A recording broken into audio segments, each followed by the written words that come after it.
மார்க்கெட்டோட நிலவரம் மேல போகும் கீழே வரும். இந்த ட்ரெண்ட் எல்லாம் பார்த்து ஆசைப்படாதீங்க. கொஞ்சம் கொஞ்சமா நீங்க பண்ணுங்க இன்வெஸ்ட். கனவு எல்லாம் நினைவாக்குங்க, இதுதான் பெஸ்ட். ஸ்மார்ட் மற்றும் சிம்பிள் பிலாசபி. ஸ்மார்ட் மக்களுக்கு இதுதான் ஐடென்டிட்டி. டெஸ்ட் பண்ணு நீ, ஸ்டார்ட் பண்ணு நீ. சிஸ்டமேட்டிக் இன்வெஸ்ட்மெண்ட் பிளான்ஸ் அண்ணன் சொல்றத கேளுங்க. அண்ணன் ஸ்மார்ட் ஆகுங்க. ஸ்மார்ட்டா வேலை பண்ணு, SIP ஸ்டார்ட் பண்ணு. ஸ்மார்ட்டா வேலை பண்ணு, SIP ஸ்டார்ட் பண்ணு. பண்ணணுமா 350cc சவாரி, இல்ல செகண்ட் ஹனிமூன்ல ஆப்பிரிக்கன் சஃபாரி. கட்டணுமா dream home in down payment, இல்ல செக்யூர் பண்ணணுமா ராக்கிங் ரிட்டையர்மெண்ட். பிளான் பண்ணணுமா உங்க ஃபாரின் ட்ரிப். நான் செய்ய வேண்டியது ஸ்டார்ட் தி சிப். ஸ்மார்ட்டா வேலை பண்ணு, SIP ஸ்டார்ட் பண்ணு. ஸ்மார்ட்டா வேலை பண்ணு, SIP ஸ்டார்ட் பண்ணு. ஸ்மார்ட்டா வேலை பண்ணு, SIP ஸ்டார்ட் பண்ணு. ஸ்மார்ட்டா வேலை பண்ணு, SIP ஸ்டார்ட் பண்ணு. மியூச்சுவல் ஃபண்ட் முதலீடுகள் சந்தை அபாயங்களுக்கு உட்பட்டவை. முதலீடு செய்யும் முன்பு திட்டம் சார்ந்த ஆவணங்களை கவனமாக படிக்கவும்.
Carefully.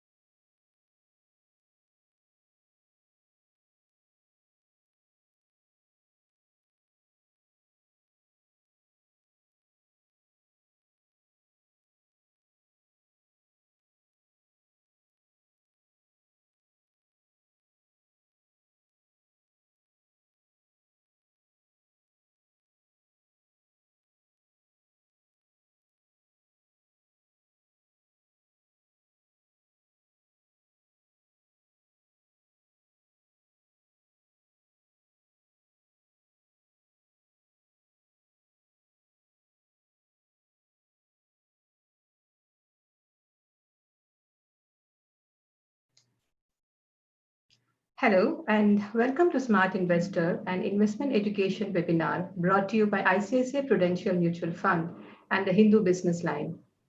Through these webinars, our endeavor is to impart knowledge to mutual fund investors that helps them make the right investment decisions.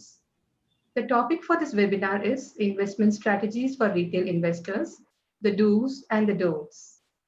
To quote the Nobel laureate and American economist Paul Samuelson, investing should be dull. It shouldn't be exciting. Investing should be more like watching paint dry or the grass grow. If you want excitement, take $800 and go to Las Vegas. But as we all know, this is really hard to practice. So we will be discussing these foibles and much more over the next 1 hour or so with our experts. In the first part of the webinar, Mr. S. Harish, Zonal Head South ICICI Prudential Mutual Fund, will be making a presentation on the strategies that mutual fund investors can use in this market. In the second part, I'll be having a conversation with the market maven, Mr. Bharat Shah. Following this, in the last part of the webinar, we'll be taking questions from the audience. So if you have any questions, please do type it in the Q&A box below, and we'll try to take as many as possible towards the end. So I now request Mr. S. Harish to take us through his presentation. Mr. Harish, in a career spanning about 18 years in banking and financial services industry, has worked with various mutual funds, including the Kotak and the Reliance Mutual Fund. So we are waiting to hear from you, Mr. Harish. Please take over. Yeah, sure.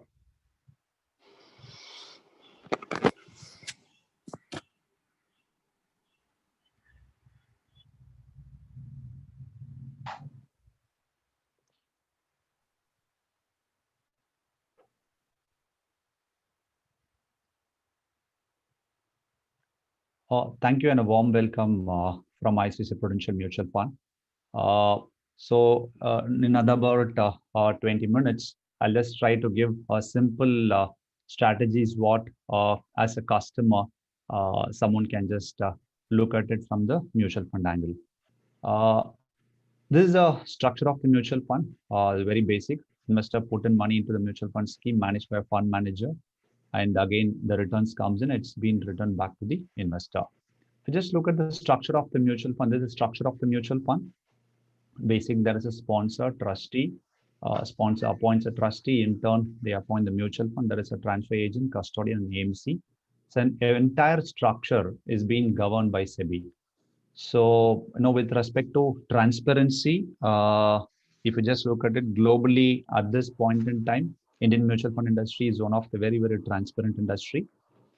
And if you just look at the 6 strategies while investing in mutual fund, first is about rupee cost averaging as a theme. How this rupee cost averaging can be done? It can be done through systematic investment plan and systematic transfer plan. I'll just give a glimpse in the next slides. What is it and how we can use this? Next is about investment into debt mutual funds. Then auto rebalancing of portfolio through dynamic asset allocation funds and making a core and non-core portfolio. Then through mutual fund investments, you can just get your entire financial planning also done. And finally, the very important thing is about what is the investor behavior. These are the 6 pointers which I have. I'll just run it past through you. First is the rupee cost averaging. You have seen a small ad on a SIP, systematic investment plan, over a period of time. Okay, if someone enters the market very, very periodically, the risk is getting mitigated. Your rupee cost averaging is relatively better. What is this rupee cost averaging? Simple. You go and buy a stock or a mutual fund scheme. So, for example, at 100 rupees today, and next month the same 100 rupees is getting invested. The third month again the same 100 rupees is getting invested. But you're just getting the mutual fund units in a different NAVs. So your first time your NAV can be 10 rupees, first month, second month can be 8 rupees, third month can be 9 rupees, so that your average cost is intact. So this is how the rupee cost averaging works. Second is the systematic transfer plan. And third is about the systematic withdrawal plan. I have a slide for this. We just look at this. How does this SIP works?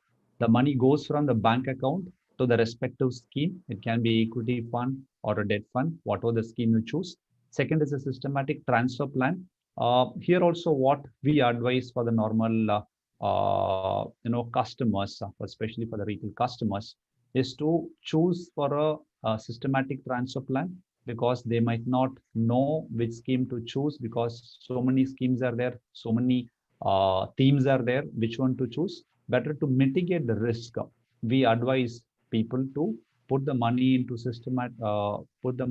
a debt mutual fund. From there, a systematic transfer plan can be done towards the equity scheme.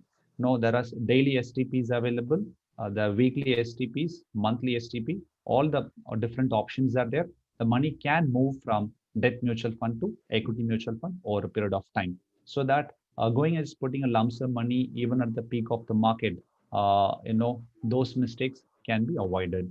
And third is about the systematic withdrawal plan. This basically can be used for especially the retired people who wanted to have a regular income. So build a corpus, put the money into a debt or a hybrid fund.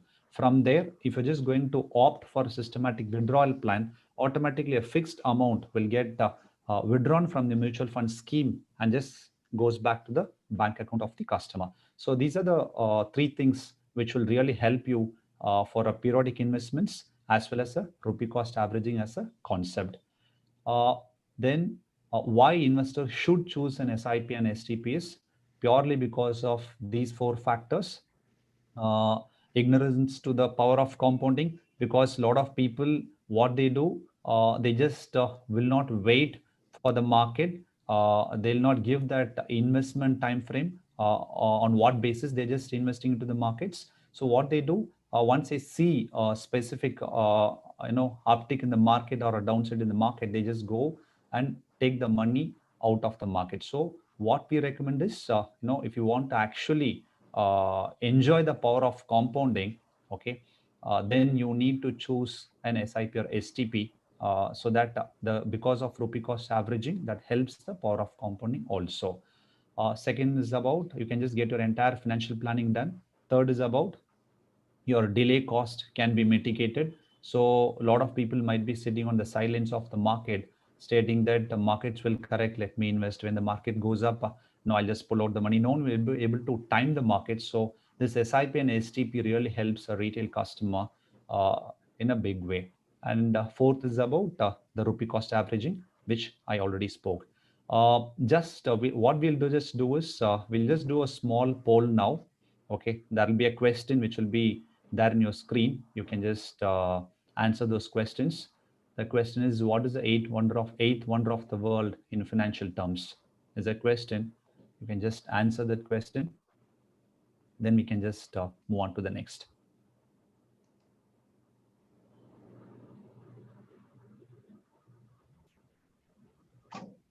So actually, this is the next. The eighth wonder of the world is actually the compound interest. Compound interest is the eighth wonder of the 75% of them has answered right. Yeah, good. So power of compounding is the compound interest. Power of compounding is the eighth wonder of the world. So I'm just going to give a small.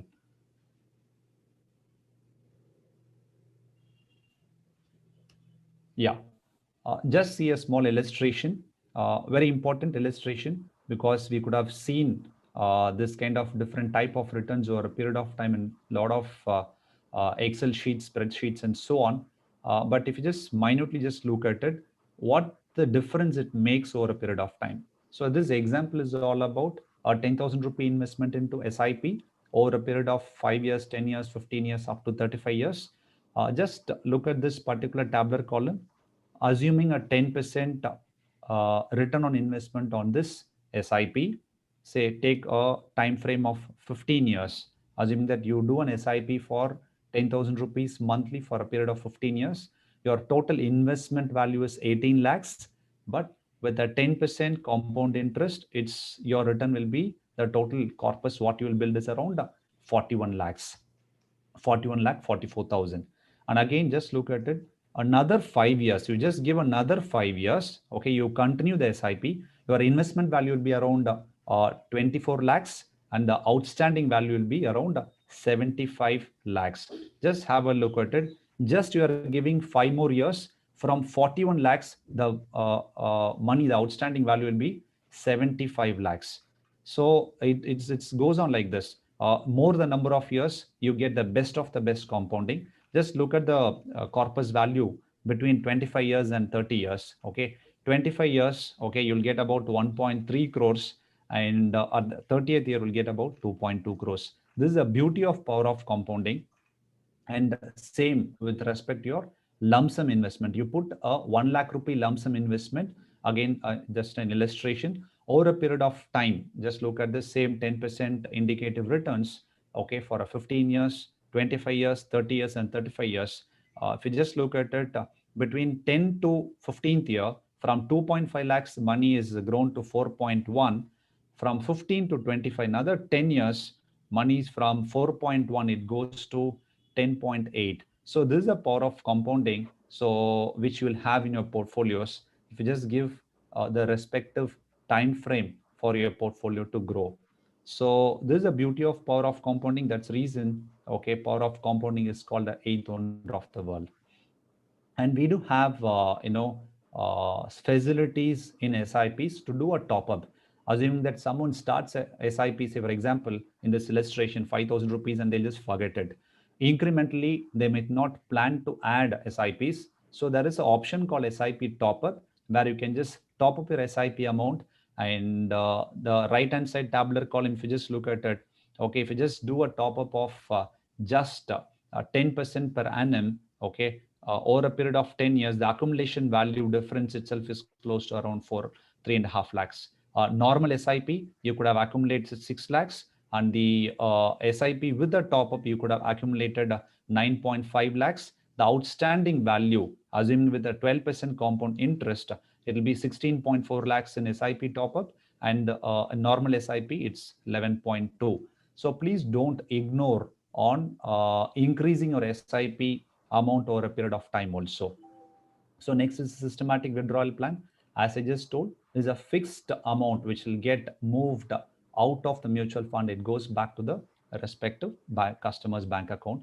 So especially this facility will avoid people to go and take the money in the wrong time. They can use this facility to withdraw the money over a period of time.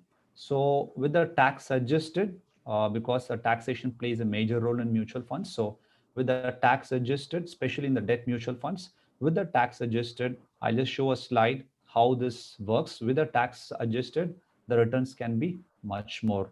This is a illustration again. Systematic withdrawal plan. Even if someone could have invested on the peak of the market on 1st January 2008, a lump sum amount of 10 lakh rupees, okay, with a monthly systematic withdrawal of around 6% per annum, every year he is going to top up the systematic withdrawal plan by 4%. So first complete year, okay, he could have got 5,000 rupees. The second year he could have got 5,200 rupees, like that. Every year there is a top up of 4%. The money payout which happens to the bank account of the customer grows over a period of time. So in this, after adjusting the long-term capital gain, short-term capital gain tax, and so on, this is an equity fund example. The valuation after 10 years, the valuation, that is, someone could have invested in 1st January 2008 on the peak of the market. Even on the peak of the market, the valuation on 1st January 2018 was around 11.5 lakhs. 10 lakhs invested, 11.5 lakhs. By the time he could have got back into his bank account is about 7.2 lakhs. Technically, if you just work out with the tax, the short-term capital gain adjusted to the long-term capital gain and so on, technically customer could have paid zero tax. So there's a beauty which is there once you use this option of systematic withdrawal plan also. And the next strategy is about investing into debt mutual fund. So a lot of people at this point in time especially think that mutual funds means it's only equity. Debt mutual funds are also there. Different products for different time frame, for a different risk appetite. So all the different categories are there. I'm just giving a small glimpse of this. Starting from 1 day to any number of years, there are products which is available in the debt mutual fund space. If you just look at this, we do have products starting from liquid plan, okay, in the mutual fund industry, where an indicative investment time frame of 91 days. Then you have a product for 3 months, 6 months, 1 year, 3 year, 4 years, 7 years plus. And there are products called in the dynamic space where it ranges from 1 year to 10 years also. So every product suit is there according to the time frame, according to the risk appetite of the customer. You can just choose and just go and invest into debt mutual fund. And very, very important factor with respect to debt mutual fund is, okay, the government of India has given a superb benefit of indexation. So indexation, all of you know the basic of indexation. The debt mutual fund is having an indexation benefit. In this illustration, what we have just given is an assumed debt mutual fund return of around 6% and a traditional investment of around 6%. The post-tax return on the debt mutual fund with inflation adjusted, that is indexation, with indexation, customer will get around a post-tax return of around 5.87.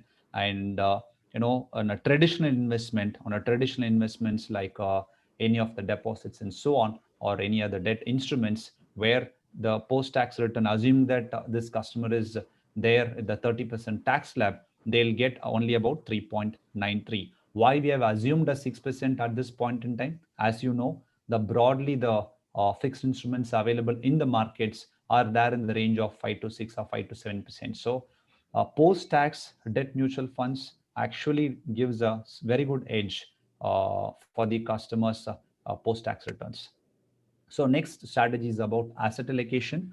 What the research says is 90% of your wealth can be created only by asset allocation. What is this 90% of the wealth can be created? Say, assuming that someone is investing into the equity markets in 2002 on the peak of the market, and again he comes out of the markets by 2007. Again, he goes and puts that entire money into real estate by 2007. He comes out of the real estate in 2013. Again, in 2014, he goes and invests that money into equities. And 2018, he moves the money out of equity and he is investing into a debt mutual fund. I don't think so. If someone could have invested, if someone could have timed this so perfect, they could have made a huge money, but hardly 1 or 2% of the population, investing population, could have done this. I don't know, even 1 or 2% of the population could have done this. So that's the reason the concept here is, if someone is able to do a proper asset allocation, their returns over a period of time can be definitely be better off. What is this asset allocation? Automatic asset allocation, auto rebalancing asset allocation is buy low, sell high as a concept. There are products in the mutual fund under this category called dynamic asset allocation. Buy low, sell high is a concept. Basically, when the valuations of the markets are high, they sell and move the money to debt. And from debt, when the markets are low, when the equity markets are low, from there, the money will get invested into equity. So this is a graph which shows this red color line. Basically, whenever their index are high, the investment into the equity is low in these products. Whenever the index is low, the investments into the markets are high. So this is how this product works. This is an auto rebalancing. We are just left it to the fund manager's choice. They'll take care of switching between equity and debt. There are products available where rebalancing also happens. So there might be some questions with respect to investing into this particular category of dynamic asset allocation. Can you just do an SIP? Yes, you can just do an SIP. This is an one fit all. So even starting from an entry level customer to any old age customer, mid age customer, any amount can be invested. A retail customer can invest, a super HNA can invest. So anyone can invest. That's the beauty of this particular category. And fourth point is making a core and a non-core portfolio. So I'm very sure Lokeshwari will take up these detailed one with our eminent speaker, Mr. Bharat Shah. I'm just giving a small glimpse of this. Basically, the investment portfolio, what you build has to be, the base has to be debt. The base has to be debt. It will give you a basic income. Or debt, you please build a hybrid, which gives a stability, which is basically the hybrid products, which is the dynamic asset allocation products. Then you build equity, which will give growth in the portfolio. So you need to have a combination of all the three so that you can build a robust, systematic portfolio over a period of time. So a lot of people are investing only into equity with respect to mutual funds. Our humble suggestion is to build a portfolio with a combination of debt, hybrid, and equity. Next is about mutual fund plays a very, very prominent role in planning your financial planning, basically to plan the financial planning over a period of time. So this is the left-hand side is the life cycle of the customer. Right-hand side, what we are saying is basically the first, you accumulate wealth, then the wealth transition need to happen, the wealth distribution need to happen, then probably it can just transfer to the next generation also. Everything can be done just by proper planning. There are tools, products for different time frames, which is available in the mutual fund space. These are the short-term and long-term goals every individual will have. all the short-term and long-term goals can be addressed, can be planned through financial planning through mutual funds. Next, as I just told, you need to have a combination of equity, debt, as well as the dynamic asset allocation as products to have a robust portfolio. Basically, a lot of people might think, you're just talking about equity, you're just talking about debt. What can be the indicative time frame, and what are the possible goals? This is what it is. Basically, if you have a 1 year time frame, less than a 1 year time frame, stick on with more of a liquid money market kind of products. 1 to 3 year medium duration debt products. Then 3 to 5 years dynamic asset allocation products, what I just spoke some time back. And anything only with 5 year view, if you have, then you need to come into equity mutual funds. So this is a broad structure of investing into debt, hybrid, and equity mutual funds. This is basically the investment cycle. What if someone wanted to invest? Their expectation is basically to have a very straight line graph. The growth, everyone expects to have a very straight line graph like this. Like just put the money into a bank fixed deposit. I wanted the equity also to deliver in the similar lines. No, it can't happen. If you just look at this, the equity linked products will be like this. You'll be having a lot of ups and downs, but over a period of time, it will deliver better than the fixed income products. Then actually what happens is investor is in need of money on the bottom of the market. What happens is when the money comes to the par value, he goes and moves out of the market, and he will not enjoy that returns. His power of compounding will not happen. That's the reason we advise, come with a proper time frame so that everyone can just make money over a period of time. And also, if you just look at this, with respect to equity investments, this black color line, the black color graph, which is there, the line is there, is basically, this is how the fixed income grows. The equity mutual fund, expected equity mutual fund returns from the customer side is like a green color graph, what I've just shown, the line what I've shown. But actually what happens is, as I just told, this orange color line which is there is the equity markets will be like this. But when you just do a proper asset allocation, okay, then your volatility can be relatively minimal, and it will be in lines with the equity mutual fund products. The returns can be in line with the equity mutual funds. So over a period of time, if you practice asset allocation, definitely you can just make a good returns. Again, with one more poll, I'll just close my presentation. We can just go for a next poll. A question to all of you. Rupees 1 lakh invested in Sensex in 1979. What is the current value?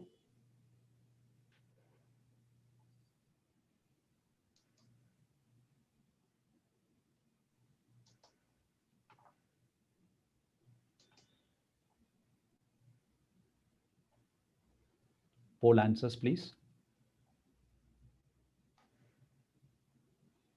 Yeah. 46% of the customers have told it's 3.57 crores. The answer is right. Okay. This is what it is. Yeah. 1 lakh invested in BSE Sensex on the inception date. Today it's 3.57 crores.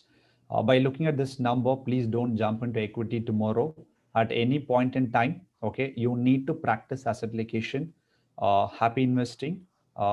So wish you all the best.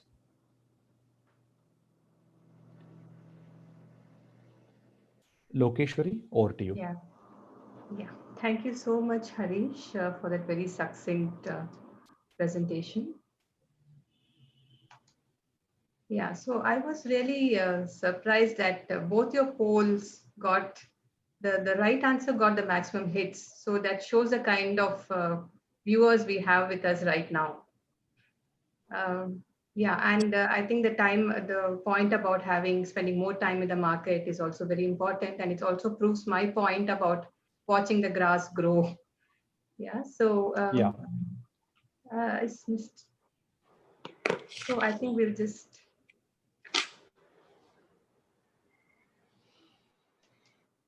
So we'll move on to the next part of our webinar. It's my pleasure to invite Mr. Bharat Shah to the webinar. Mr. Bharat Shah is the Executive Director of ASK Investment Managers, and he has over 30 years of experience in the Indian capital market.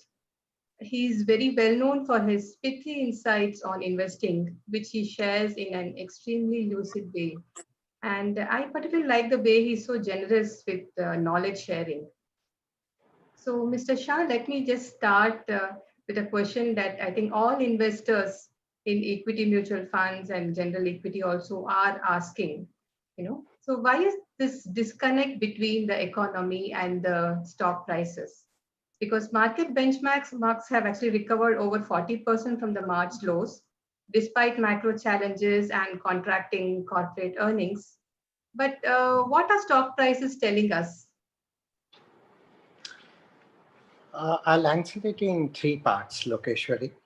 First, markets are forward-looking, relentless pricing machine, while economists in general is a tribe of people who live in the past and who all the time seek to make inferences from the past for the future. While markets are engaged in the task of gazing into the future, making appropriate conjectures by staring into that future, discounting it to the present, related to the price as it stands compared to what it believes that discounted future today represents, and put the real money where their mouth is, unlike economists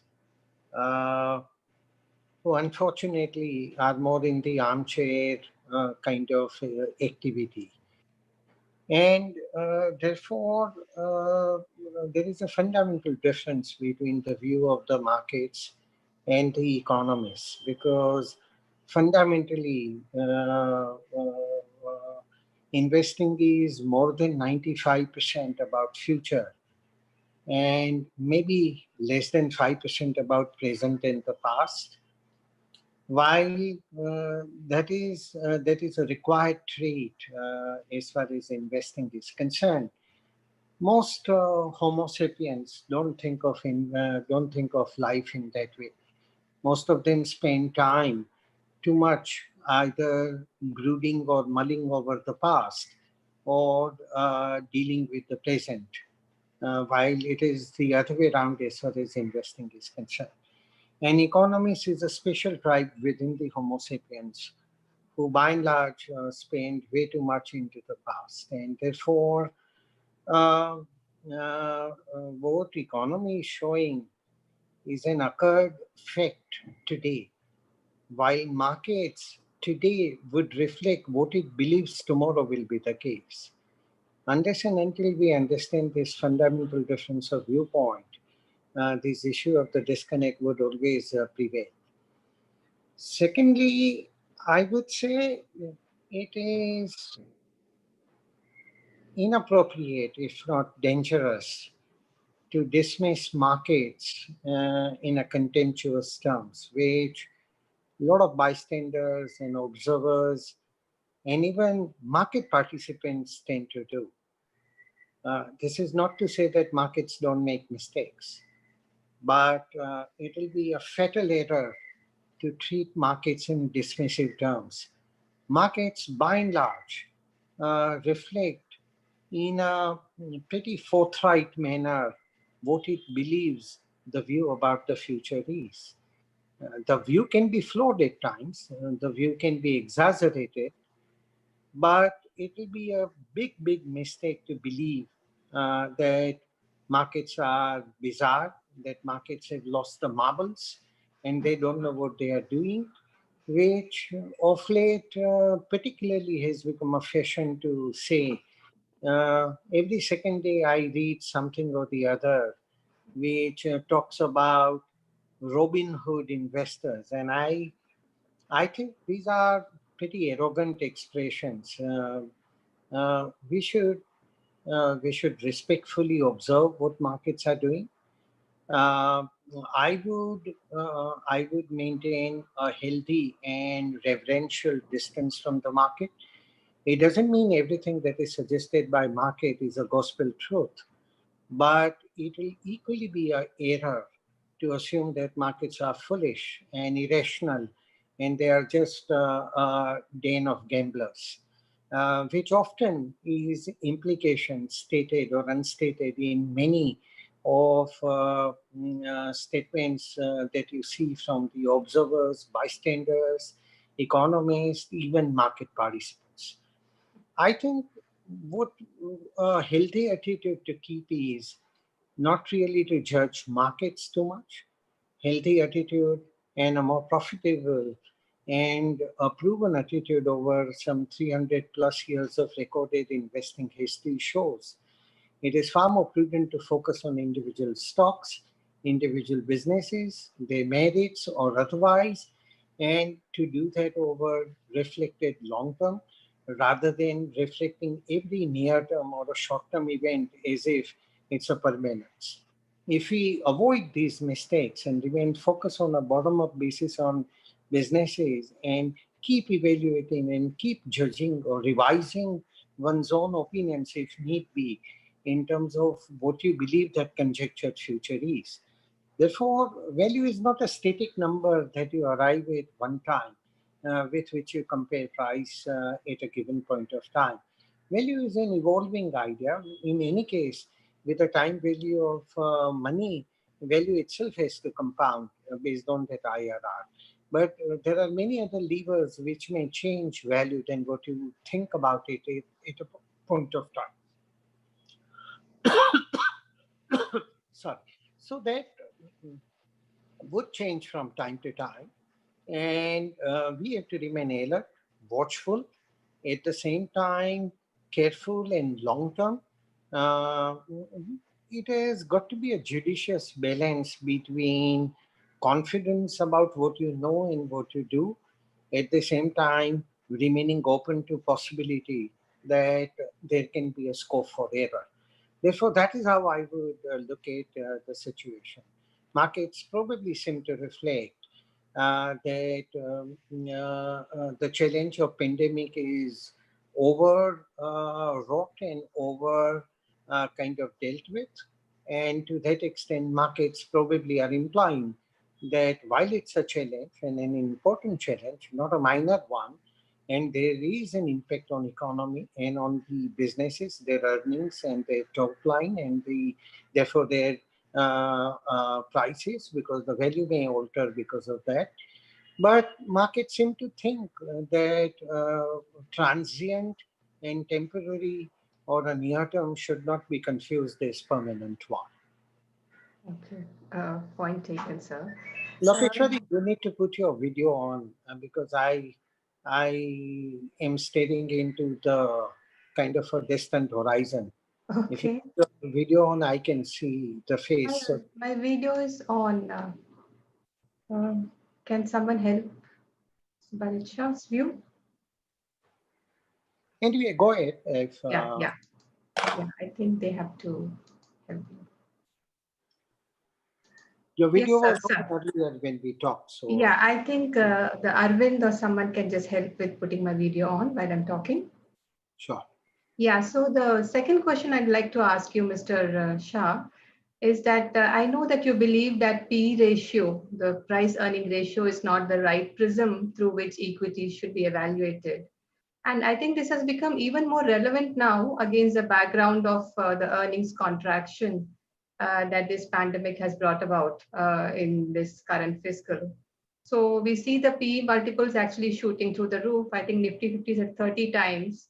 And this actually making investors even more scared. They're looking at the PE multiples and it's looking really sky high. So what would you tell investors? What is the right metric that they should be looking at to evaluate, if equities are rightly priced or not? First of all, what you mentioned, the contraction of earnings is not entirely correct. If you see number of businesses which have declared the results, today Divi's Laboratory declared result and you saw the earnings expanding by 81%. A few days back, Britannia declared results and earnings expanded 117%. There are scores of other results I can narrate where earnings have expanded in a pretty robust manner. I mean, numbers which even in most normal times would be regarded as extraordinary. Uh, 2 days back, you saw high quality agrochem and farm nutrient maker PI Industries, which reported the earnings which grew upwards of 50%. A few weeks back, you saw the Coromandel International results. So there are plenty of businesses which have shown expansion of earnings, contrary to what many people might have thought.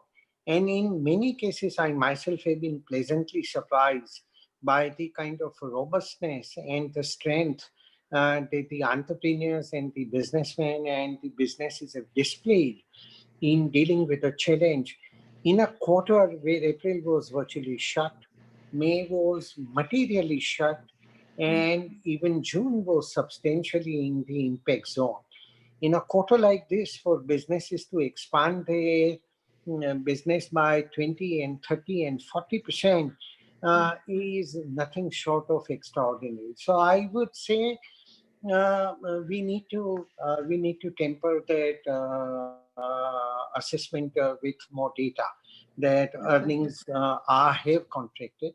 Of course, earnings would contract in case of number of businesses. Yeah, Uh, yeah. I was without talking at the headline number, yeah. not Or at the aggregate level, yeah. at an aggregate level also, one will wait and see what will happen over a period of time. Yeah. But that is a headline aggregate number is a mixture of orange and apple and lemon and watermelon. And that's not a very good way to look at it. Secondly, the question about price earning multiple, if you ponder over it, you realize why it is an inappropriate way. Price earning multiple is about price today and earnings in some period nearby, say next 6 months or 12 months or 2 years. Now, business is not about 1 or 2 years of earnings. Business is about lifetime of earnings. So how can a shallow number like price earning multiple capture that reality? Secondly, price earning multiple has everything to do about profit after tax, while real measurement of the success or otherwise of the business is the cash flow. Profits in the hands of clever accountants can acquire any shape. And even if profits are not manipulated, it is not the profits that really dictate the value determination. It is really the cash flows and their growth and their durability. Therefore, a measurement which is resting on a kind of a four pillar cannot really represent the real dimension. Third, price earning multiple, given the fact that it is so much about immediacy, it doesn't reflect the time value of money, which is the fundamental basis of evaluation. Unless I talked about investing, needing for you to gaze into the future, make appropriate conjectures and judgments, discount or bring that future back into the present. And the only way you bring the future to the present is by discounting the future at a given rate. Therefore, any assessment of a value has to stem essentially from time value of money has to be captured there. PE doesn't really do anything of that kind, and therefore it can never really be a measurement. Fourthly, and not really last, but price earning multiple is not capturing durability of earnings, but it doesn't even capture the idea of the quality of the rate of growth. More than even quantum of the rate of growth, it is the quality of rate of growth, which is even a little higher contribution to determining of the value. And it is simply absent any connotation of the value of the or in weaving that judgment about quality of the rate of growth into the valuation picture. Therefore, only realistic way to judge value is basically to have some notion about the size of opportunity and the capability and competence and value system and the governance of the management, which is to extract that opportunity. That should give you some notion about growth and its pattern in future.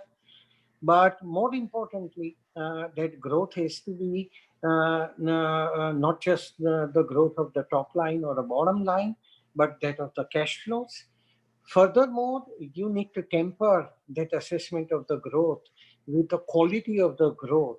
I can't in this short description really summarize all the nuances about quality of the growth, but it is very, very vital factor which allows rate of growth to result into matching higher or lower economic value creation than what a plain reading of the rate of growth will imply. And all of these, in a way, has to be put into a crucible or a pot boil of cooking of that value, which is a fair bit science, but even a bit more of the art. That value today and where price today is the only logical way to relate that equation. And of course, that value itself will evolve over a period of time, partly due to the time value of money.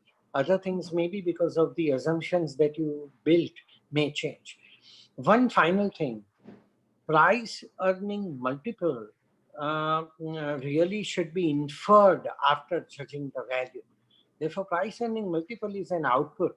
It is not an input to determine a value. So there is an intellectual confusion when somebody uses a price earning multiple to determine the value, because you are using what is an output of a method to treat it as an input and arbitrarily arrive at a value. For example, reports and voices will tell you that P P is this much, and we believe P should be that much, and therefore price should be that much. Now, what is the logical way to say that P should be X or Y or Z? There is no explanatory logic or sound method behind it, and therefore that itself is price earning multiple, purely conceptually speaking, is a fundamentally flawed idea.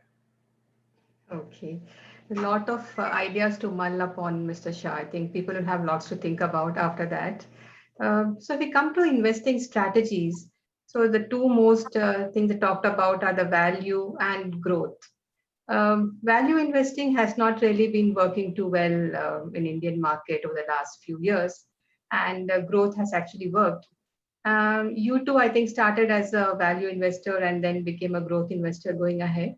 So do you think the market structure itself has changed in such a way that all the action is getting concentrated in the top 200 stocks, so that makes only the growth strategy work better, and growth is actually, I mean, value is just a hypothesis to work with, a fantasy kind of a thing? Very important question, and let me answer it in four parts. First of all, I never have had a style of a value or a growth or whatever people may describe. So I don't know from where did you make that conjecture that I was a so-called value investor and I become now so-called growth investor, because it is that is not how I thought about my investing, neither today, nor 10 years back, nor 30 years back.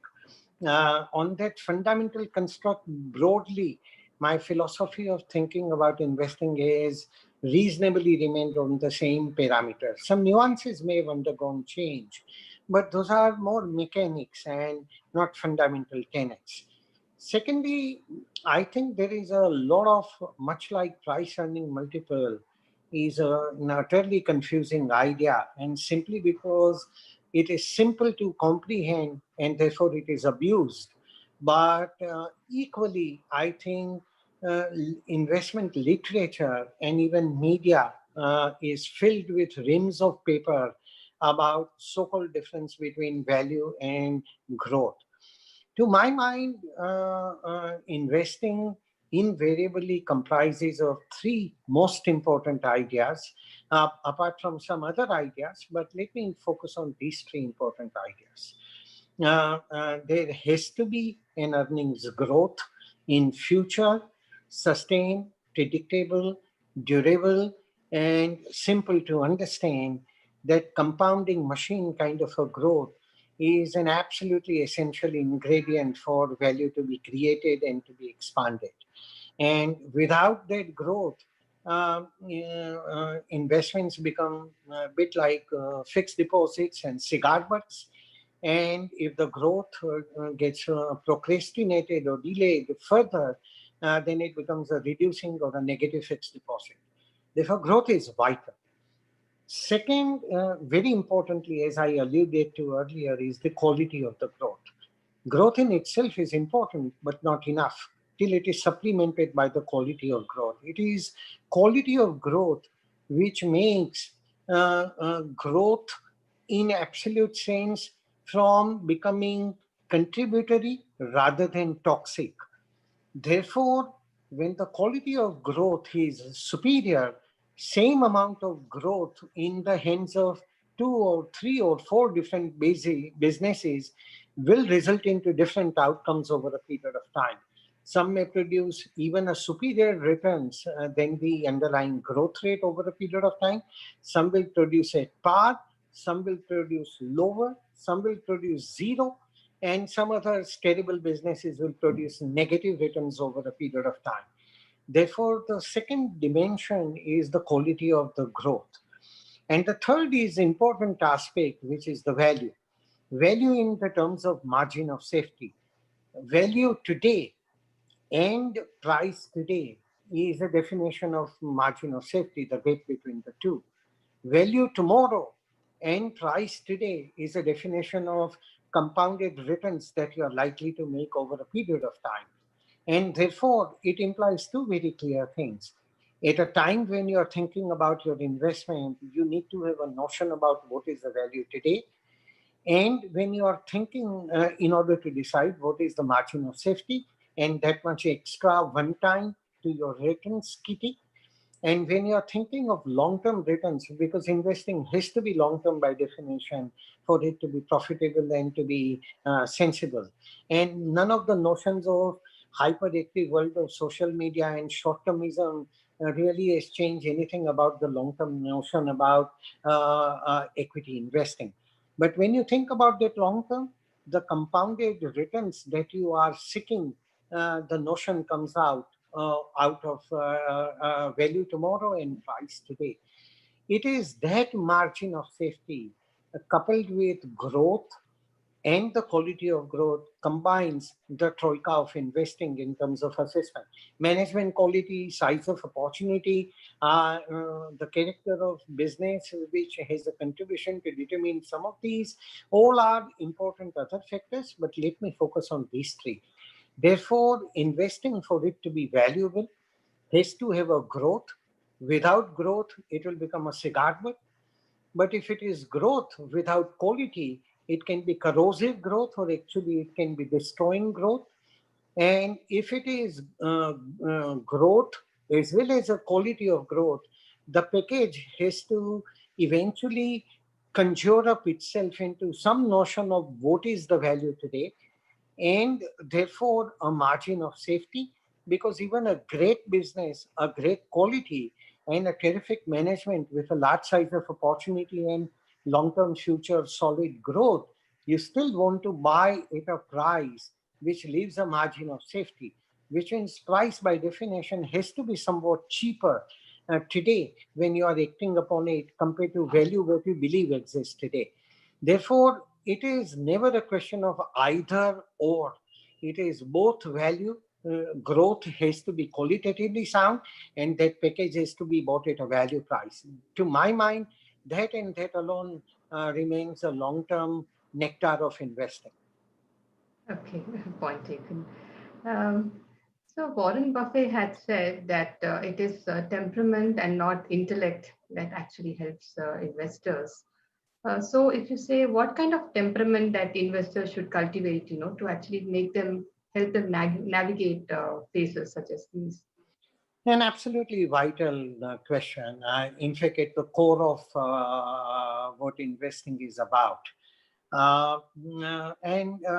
What Buffett has said is, to my mind, is a pinnacle of truth. Investing, of course, requires some amount of talent and some amount of intellect, but it doesn't call for you to be a genius. It doesn't need you to be an Einstein or a Newton, because if that kind of an extraordinary talent only were needed, then people like me and many others wouldn't have been in this market. Fortunately, it doesn't call for such extraordinary level of intellect or anything. What it calls for, of course, is some amount of graces and reasonable amount of intellect.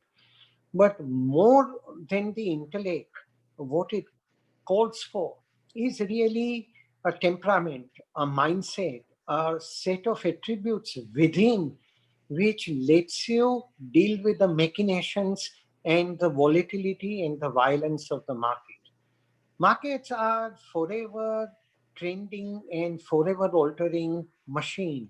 And whether you like it or you don't like it, whether narrow kind of volatility, 10%, 15%, 20%, or thereabout, which is normal volatility of the market. And it is to be expected at any point of time, whether upside or a downside, but that's a routine and nothing very unusual. Of course, when it goes to 40% and 50% and 60%, that becomes more in the realm of violence rather than volatility. But even that over longer period of time does occur and is a part and character of the market. Therefore, market is a beast that at times is in a state of exaltation, at other times it is in a manic depressive mode, at times it is over optimistic about things in around, and at other times it is really suffering from severe bout of depression. And these mood or sentiments will keep yo-yoing in the marketplace. At times with optimism, other times with pessimism, at times with greed, other times with fear, at times with reason, and at other times with emotion. These will continue to intersperse, which is where price will have a reason to deviate from the underlying value. Otherwise, value occupies the centrality. Prices logically have to gravitate towards the value, but these emotions, these changes in the minds of the participants in the market of up and down, which is what is causing prices to deviate from the real underlying value. But as the period elongates, and which is why investing has to be long term, the emotions, the overburden of the sentiments slowly but clearly reduces to zero or negligible, and therefore price essentially is reflective of the value. Value is a reality and price is a shadow. But to the people, to many, that shadow may appear like a reality, while value may appear like a distant, decipherable kind of an idea. Sometimes the shadow runs ahead, sometimes behind the reality. Sometimes the shadow elongates ahead or elongates behind, and sometimes it merges with the reality. But value remains what it is. Price is only a dance of the market in dancing around the value. Therefore, prices will fluctuate, and at times more, at times less. We have to recognize this character of the market, that markets are going to do this. And that is while it is not an enjoyable trip when markets are in a state of distress and things fall like a pack of cards. But it is important to recognize that that is going to happen, whether you like it or not. Normal volatility will occur all the time. Violence may occur in 10 years, 15 years, 20 years, 25 years, but it will occur. So long as you know the value, so long as you understand any change in terms of the long-term equation of that value, and so long as you have a discipline to weaving that value with the price today and extract a margin of safety in your favor, and thereafter you have a wisdom to stay the course, then that is where the game lies. Intellect helps you in judging the value. Discipline helps you in having patience and a mindset to wait for prices to be attractive compared to the value. And it is the wisdom and resilience of the mind and calm and serenity within which allows you to let that equation flow over a logical long-term period rather than fritter it away into the dance of market in near term. That and therefore more than the intellect, it is the discipline and the wisdom and the temperament which are critical, while intellect in itself is required, but is not enough. And much like investing is both science and art, but it is a bit more of an art and little less of a science, while it is both. Okay. Um, I think a lot of viewers are asking questions about passive investing. They are saying, is it a good idea to move into index funds or ETFs at this point? So, what do you think, sir, about passive investing? No, there is a lot of merit about it, without any question. Long-term history shows that not too many people are able to beat the markets. And yet, if you are going to pay them hefty fees for even producing just the equivalent of the market results or below those results, and yet you pay for that punishment, then it's clearly a act of self-flagellation. So clearly, that is not in the interest of an investor. But equally, it is true.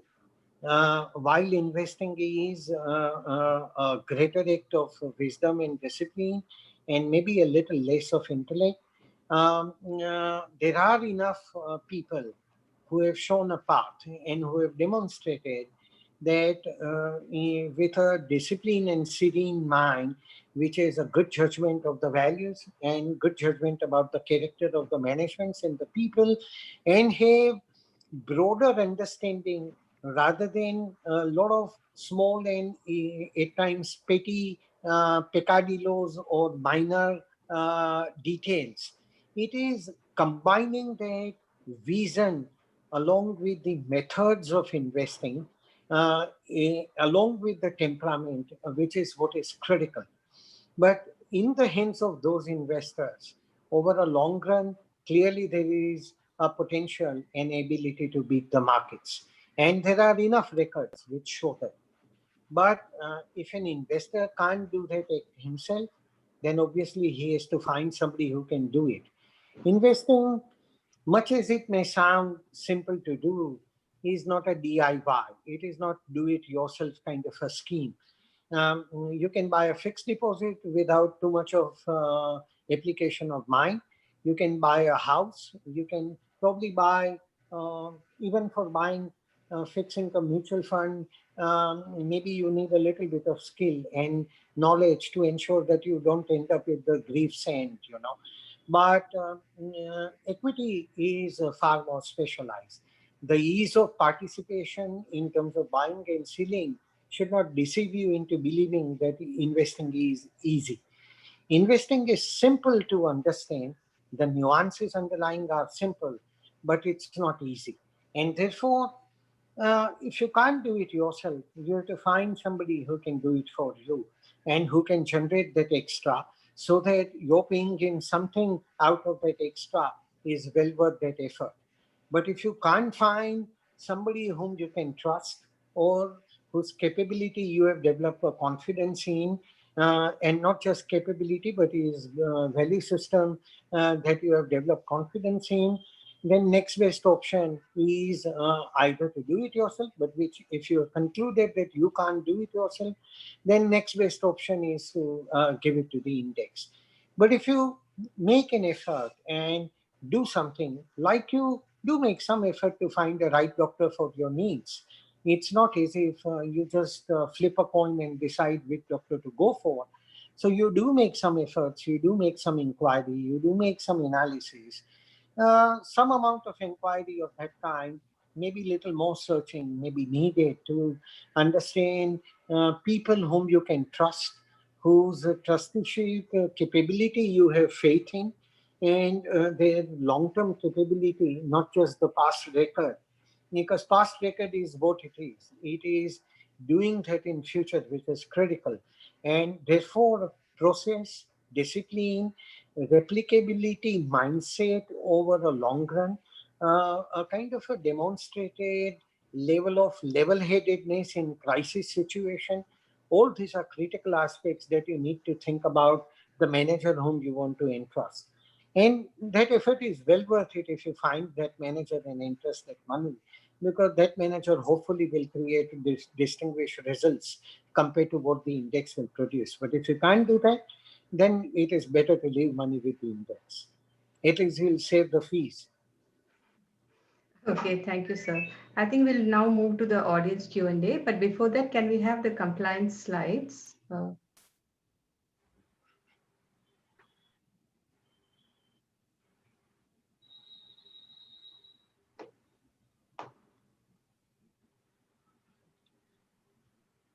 Please make sure that you have your nomination of mutual funds in place. It's easy for transmission. Sorry, you are asking me anything? No, sir, we are playing the disclaimer and the KYC Okay. slides. Sure.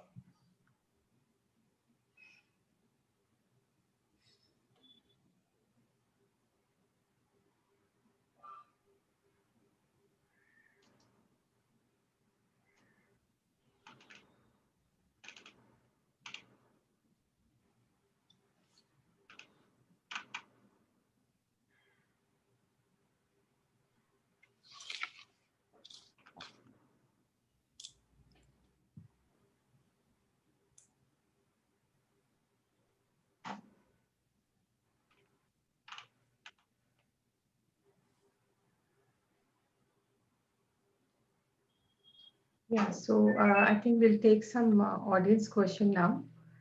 There is one Mr. Manoj Wantedu who wants to know whether it makes sense to buy gold now, because I think gold prices are really surging and everyone is very interested in knowing where the gold prices are going to go. So Harish, you want to say whether it's a good idea to put money into gold ETFs or something like that?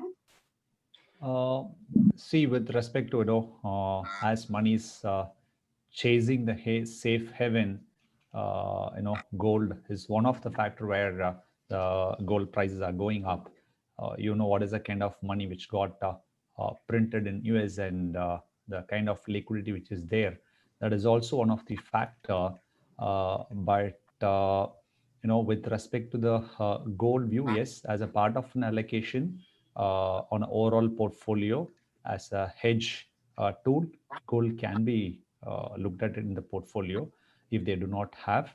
And probably as a bit of a run-up which has happened now in the gold, probably they can just take a calculative call, and then just based on the requirements in the portfolio, they can take a call into the gold.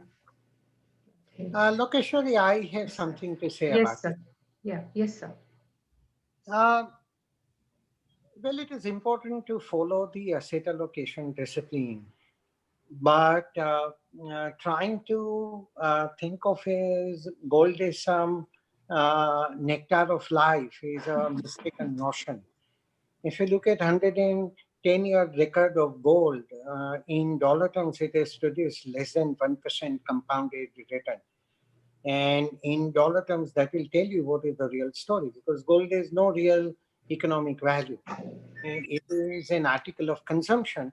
So it may have a consumption utility, and but it cannot have a really investment potential, because by definition, investment returns is a function of economic productivity of an asset.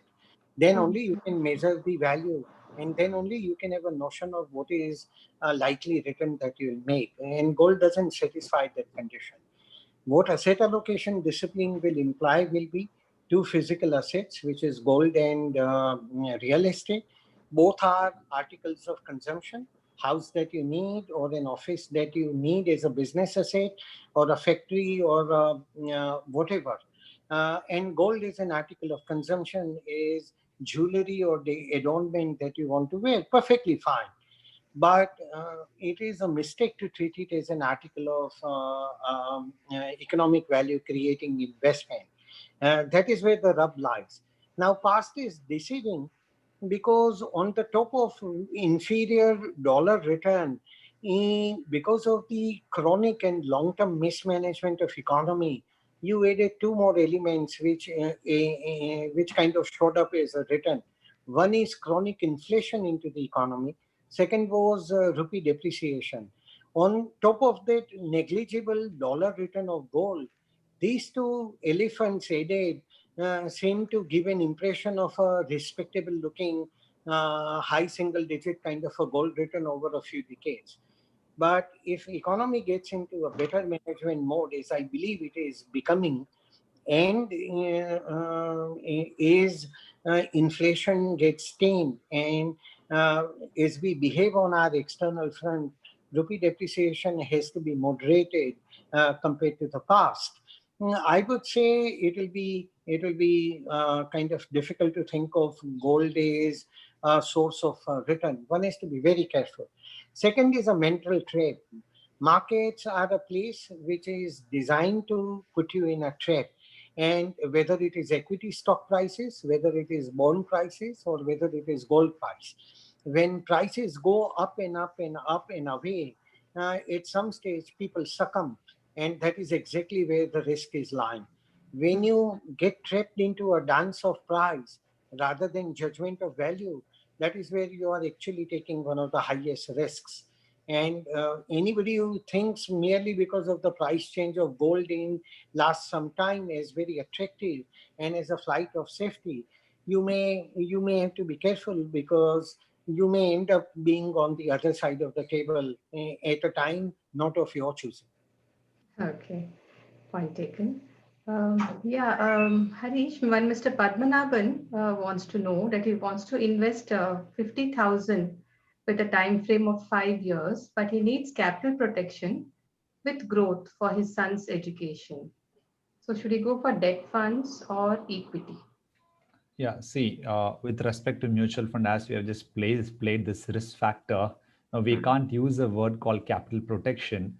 So Okay. as he's having a time frame of 5 year plus, and there is definitely a compulsive need, I think he can have a bit of a hybrid plus basis debt, and over debt he can just build a hybrid also, a conservative hybrid kind of a portfolio. Okay. Probably 60-70% debt and probably 30-40% are conservative hybrid products. As 5 year, there is a definitive need which is there. Definitely not Can equity. I add a point there? Yes, sir. Well, if you don't treat equity as a gambling device, and if you think of equity from a real long-term point of view, I would say it is one of the safest assets you can ever find to invest. And what are the ways of not treating it as a gambling device? A, you buy quality and not rubbish, which means you buy diamonds and not marbles. And secondly, you think of your investing from a pretty long-term perspective. If you buy quality and genuinely value-creating asset, but mistreat it with a short-term flirtation, you may take up in risk which is unanticipated. Equally, if you just because you store pebbles for a long period of time, they don't turn into diamonds. Therefore, you need both quality as well as patience for equity to yield. If you do that, then, and if you don't treat equity as a gambling device, any long-term period in equity is a very productive one. Now, whether 5 year is that or not is hard to say, but I can definitely say anything less than 5 year you are essentially flirting and you're not really talking of investing. So if your horizon is limited only to the 5 years, then probably you should think hard about it, that temperamentally whether you are really equipped to get superior returns or results for your capital. Thirdly, there is nothing called zero risk. Capital protection comes when you buy something sensible, and you buy something sensible at a sensible price, and then you have patience and discipline to hold it for long run. If you do all of that, that means you can choose well. Not only you can choose well, you can buy well, that what is worthy to be bought, and then you have a long-term patience. These three, if you have, then in all probability it is as low a risk as you can take. But nothing in life is zero risk. Even your fixed deposit in a bank is not 100% guarantee. And you've seen what has happened to some fixed income mutual funds, where instead of making 5% or 6% return in a year, many have ended up with 20 and 30 and 50% losses. So nothing in life is risk free. So you have work to do, and if you can't do that work yourself carefully, then you have to find somebody who can do it for you. But in absence of that, there is no lazy returns. Markets have no obligation to make you rich and wealthy simply because you put some capital to work in the markets. Markets are in fact designed to make you fail. It is your duty to act with discipline and extract returns. Okay. There is one question from Shalini. She says, how do you judge the quality of a company's growth? Mr. Shah, you made that point. So, Uh, well, quality may appear as intangible, but an unseen but a real lever which is at work to convert the potent force of the growth. Ultimately, what is the direct connect in a long term? The true earnings power, the long term earnings growth is a damn good proxy for the long term value creation or the returns to be earned. In other words, equity stocks are slaves of the earning power. Behind that simple looking truth, there are many other multiple ideas, and with the shades of intangibility which needs to be unraveled. Quality of growth is one of the important other such idea. Apart from, let's say, quality of management, understanding size of opportunity, understanding character of business, even understanding mathematics and art of valuing a business. But that quality lets connect between a given rate of long-term earnings growth in future, say X percentage per annum compounded, into a matching or reflecting outcome into economic value created per annum or investment returns per annum, whether those investment returns will become X percentage per annum, like a mirror image, or it will become higher as X plus Y, or it will become lower at X minus Y. In pathetic business, it may end up close to zero or thereabouts.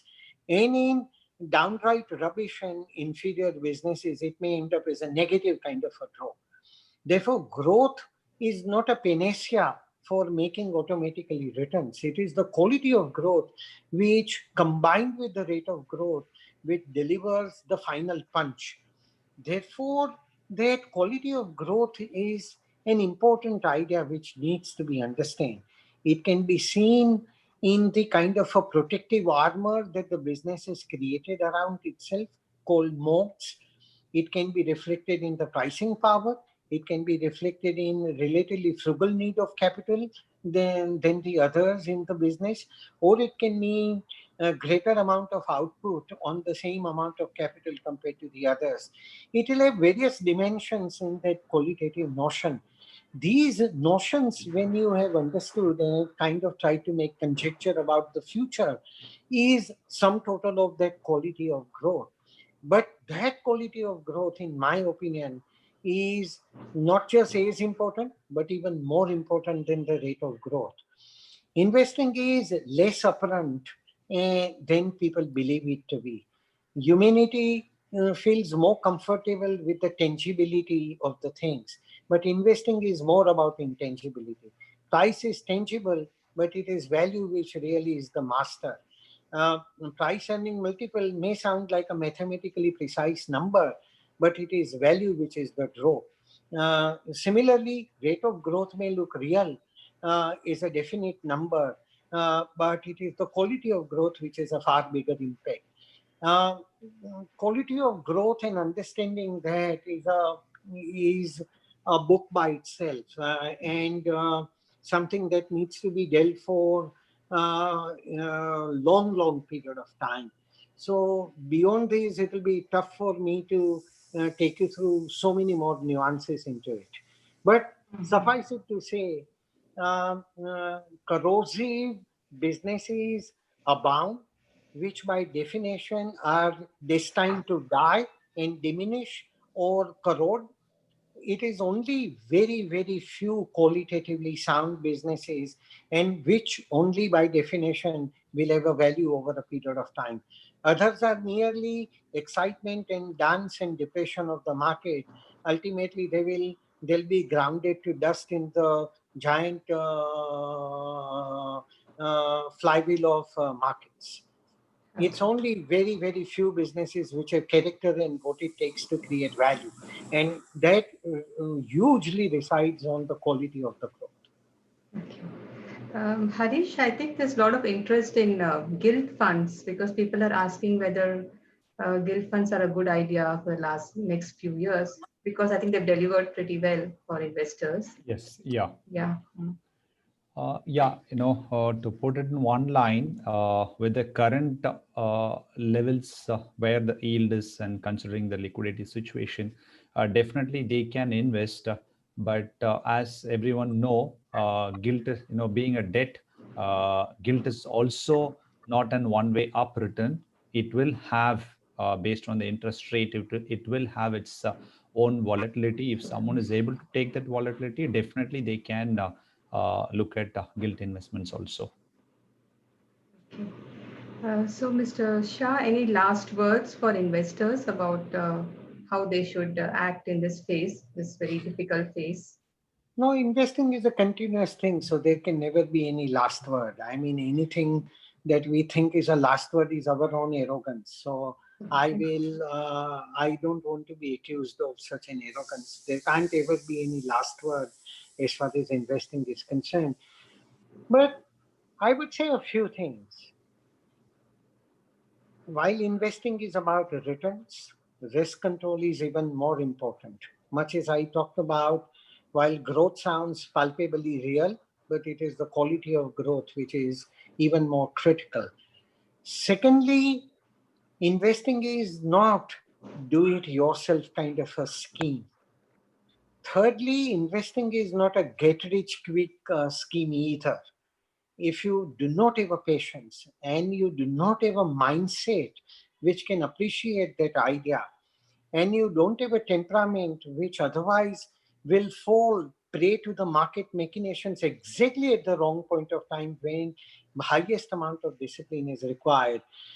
Therefore, it is not a get rich quick scheme. It is compounding and building over a long term period. Fourth, more than the intellect, as Lokeshwari referred to earlier, it is temperament and discipline and wisdom, which is even more important role in quality long-term investing. Fifth, more than the highest and top-notch stock selection, it is the staying power, which is even a greater influence on the final results that you will obtain. And therefore, that is something which one should never lose sight of. You don't need to be a genius to find perpetually the best of few names in the marketplace available.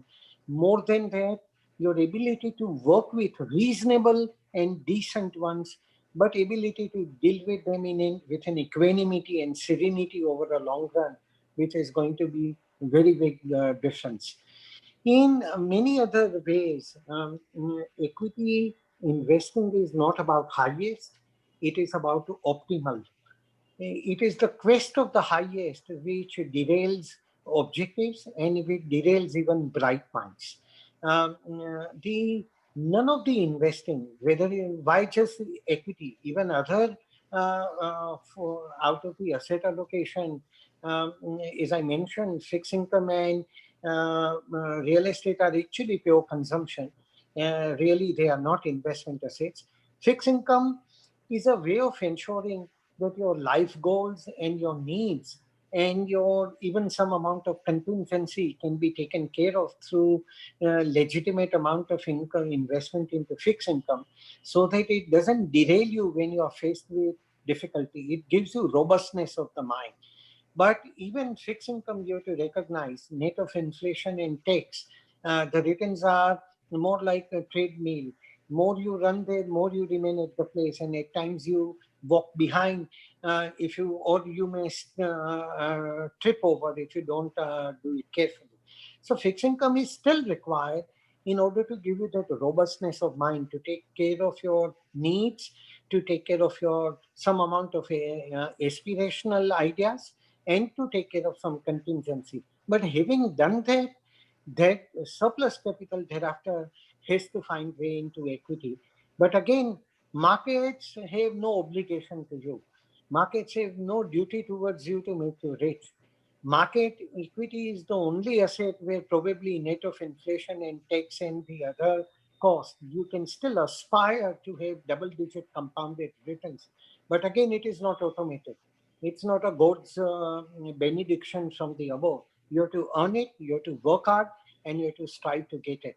But if you do that, the rewards are fantastic. And last point I'll say, um, don't try to judge markets too much. Don't try to ponder over imponderables. Market investing is not about gambling. Investing is not about timing. Investing is not about technical gambits. It is not about macroeconomic panditry. It is not about geopolitics. It is not even about nice sounding chat of bright sounding trends and fashions and fades and all of that. Equity remains from 300 plus years of recorded history as it shows a very simple, dull, boring task of keeping your head down, finding a few qualitatively sound, good businesses, good managements, finding a discernible growth, quality of growth, convert into value, buy at a sensible price, and then have a vision to stay with it for as long as that equation is profitable and serving you well. That is what equity investing is all about.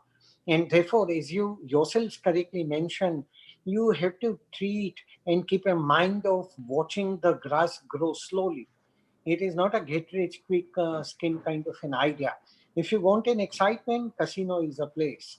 If you want entertainment, then theater is a place which these days you can't even go to. If you want indulgence or a hobby, gardening may be a more appropriate thing to do. Equity investing is none of this. It's a serious task, and even if it is your money, you have to treat it with dignity, with respect, and as a trusteeship. You can't treat your own money with a sense of nonchalant, guilty kind of behavior. Okay, thank you so much, Mr. Shah. Harish, you want to say something towards the end? Yeah. See, I would like to read out what Mr. Warren Buffett gave as 6 advice in 2009. It's basically, he says earnings. The first one is earnings.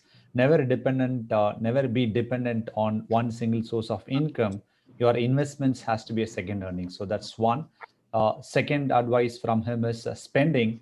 If you buy things you don't need, you will soon sell things what you need. Third advice is savings. Don't save what is left after spending. Spend what is left after savings. Fourth, borrowings. The borrowers become the lender's slave. Fifth, risk taking. Never test the depth of the river with both the feet. And you need to have an alternative plan ready. And sixth is don't put all your eggs in one basket. So with this, Happy investing. Thanks for joining us. Yeah, thank you so much, everyone, for your time. And thank you, Mr. Bharat Shah, for your insights and Thank you, Lokesh. time you gave us. Thank Yeah, you, sir. so much. Pleasure talking to you for all the pertinent and very, very wise questions that you were raising. Thank you. Thank you so much, sir. Thank you. Thank you, everyone, for watching.